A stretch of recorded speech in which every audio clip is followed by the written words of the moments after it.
Hey everyone, welcome back to the garden. Come garden with us today and let's finish up our mini berm.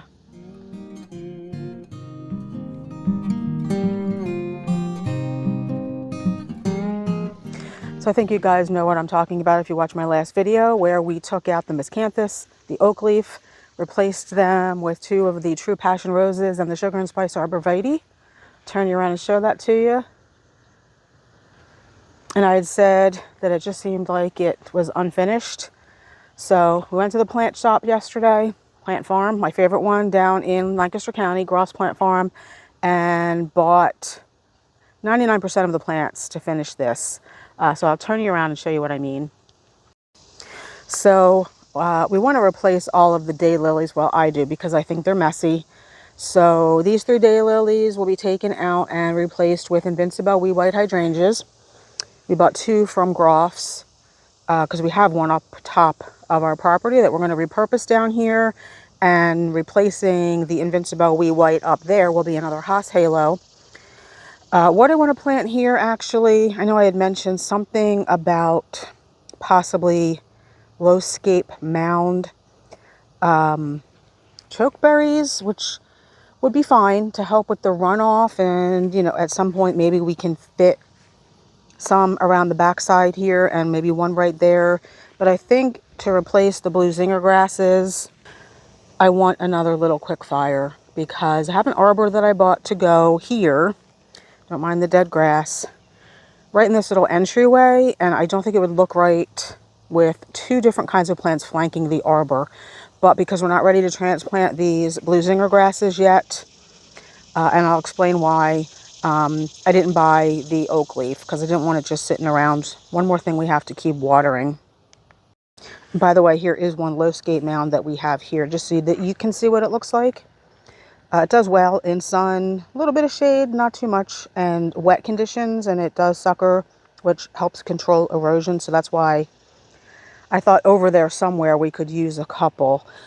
So these 3 daylilies are also getting replaced today, as well as this daylily. I know it's kind of tough to see because this Caryopteris gets kind of massive. See, there's an Anna's Magic Ball back there, so we're going to put another one where this daylily is. And there's another daylily just like this all the way down the far end of this bed that is also going to get replaced with an Anna's Magic Ball. These 3 daylilies are getting replaced with Donica arborvitae to match the 5 Donica arborvitae that we have here. And I'll show you all these plants in a minute. Just walk down here real quick so you can see. There's the other daylily. Gonna put Anna's Magic Ball there as well.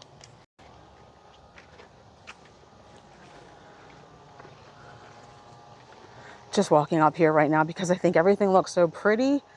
The Oh So Easy hot paprika roses have started to bloom again, and I think they look really great, not just with the Sunshine 2 Bluebeard, which is the combination that I was looking for, but also with the Purple Emperor Sedum. And while my husband is planting, I'm going to be cutting back some things. This yarrow needs a bit of a haircut. It has a lot of new growth.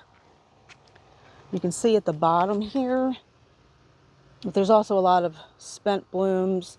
And yarrow in our yard do that. They dry out. They don't just stay green. So I'm going to cut back the dry. But anyway, let's talk about the plants now.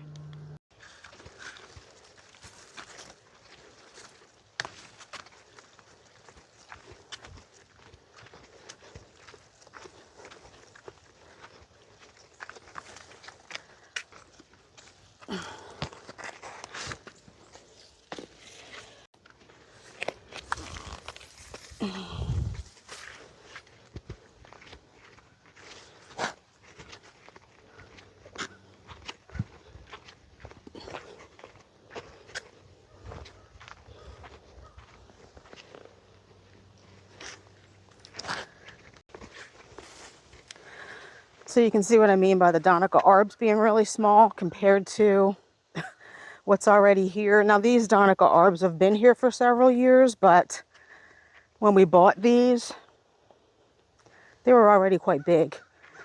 But that's okay, these will grow. They'll get enough sun down here So I have 3 of them. I just bought 2 out for now.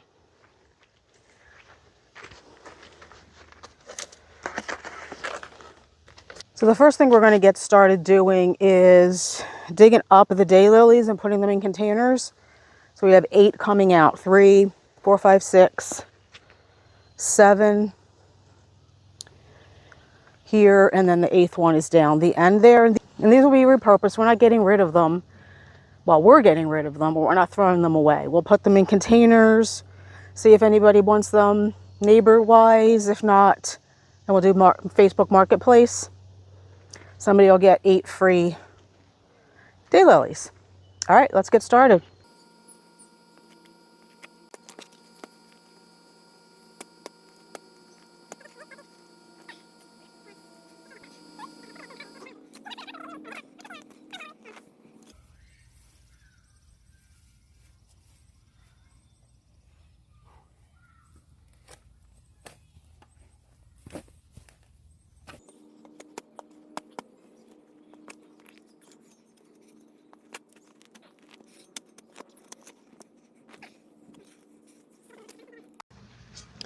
So I got the daylilies out. Change of plans. I think we're actually going to keep those 3 because, yes, they are messy, but they're not Stelladoros. They're a pale yellow, and I actually like them. They just won't be someplace front and center. But anyway, so let's talk about the Invincibelle Wee White Hydrangea. Again, we have these planted on the inside of our fence, but in case you weren't around then or you're not familiar with the Invincibelle Wee White, they are a dwarf smooth hydrangea, so like dwarf Incredible. 1.5 to 2.5 feet tall and wide, USDA 3 through 8. And in my experience, they do need a little bit more sun to perform best, because you'll see when we bring it down how small the one is up at the top of our property. That gets a lot more shade. Just have to make these holes a little bit deeper for the shrubs.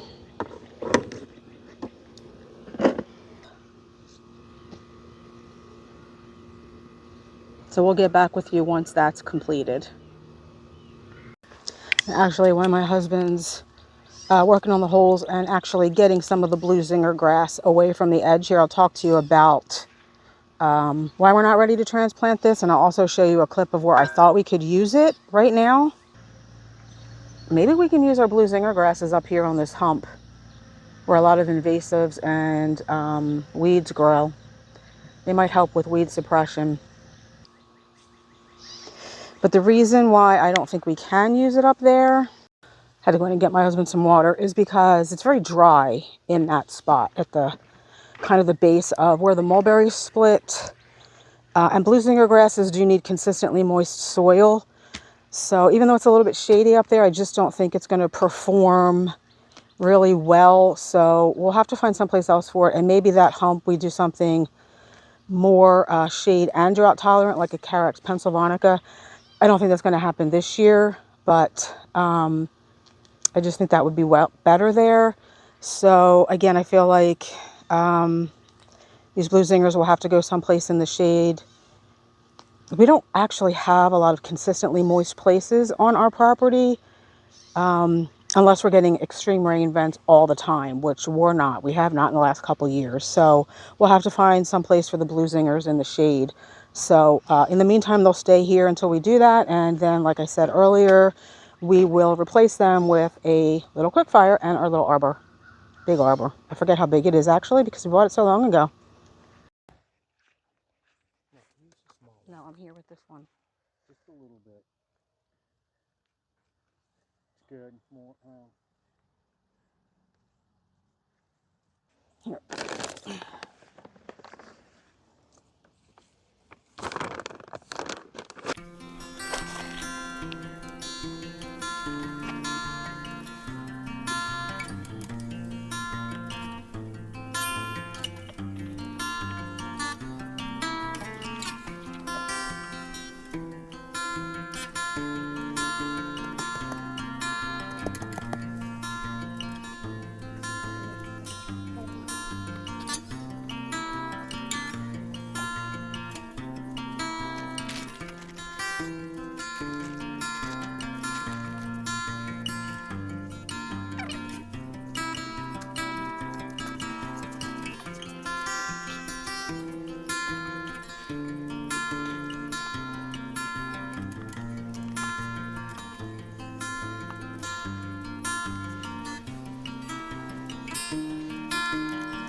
going to water this one first because it was quite dry. There was a lot of root competition in the bed where we took it from because of all the trees up there.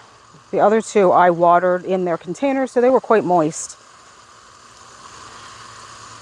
Probably one of the reasons why this one in the middle was not getting as big as the two grown in containers is because the root competition and the dryness of the soil from that root competition.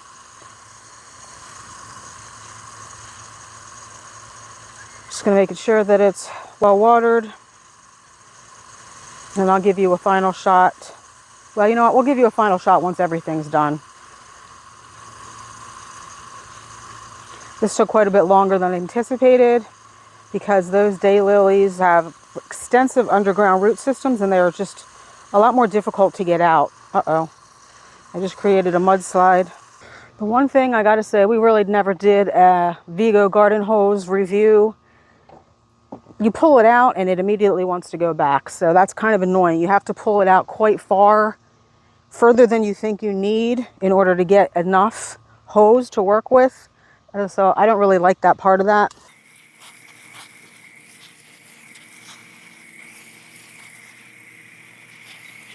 Okay, the next thing we need to do is get the Haas Halo in place of the Invincibelle Wee White. And to do that, we have to go up, up, up. So we'll see you when we get up there.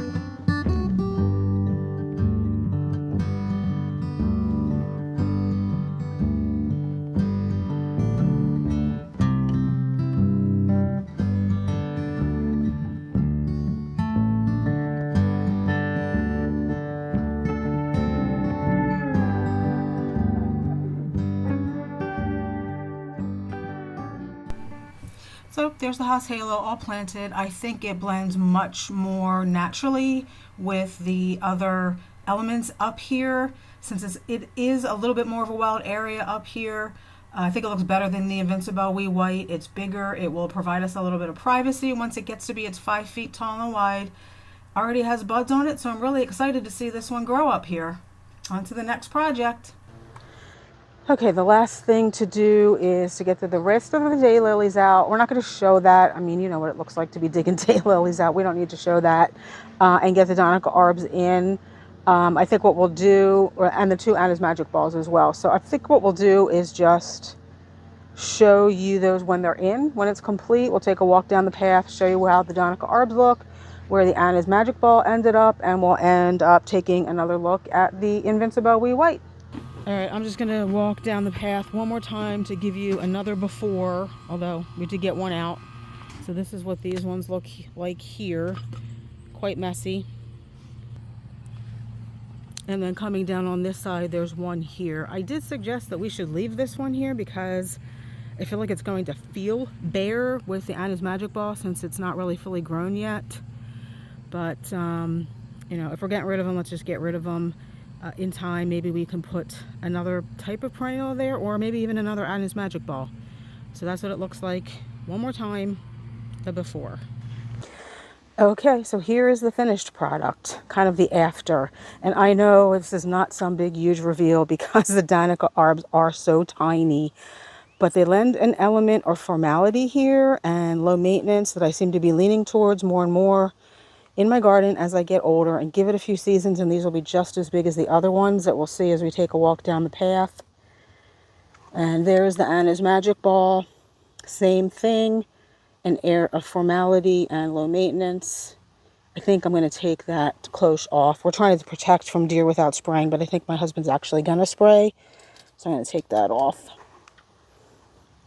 So as we come down the pathway, these are the arbs. These are Donica arbs as well. So those three little ones will be, you know, this size in maybe 2-3 years. And again, we'll have that air of formality and winter interest and no maintenance. And as we come down here towards the driveway, there's the second Anna's Magic Ball tucked back in there. Let's come at it from the other side. I can't remember in my other clip, did I say we were keeping this daylily? Or did I say we were getting rid of it? I honestly, I've gone back and forth on this all day. We decided to keep it here just for now because we didn't want the bare spot. There's the Anna's Magic Ball. I really like it. See the Danica Arbs from this direction. And then again, the Invincibelle Wee White. Again, give these a couple of seasons. Well, actually just till next season. The ones on the west side, or this is our west side. The ones on our east side when we planted them last year looks pretty pathetic too. This year they're full grown and beautiful.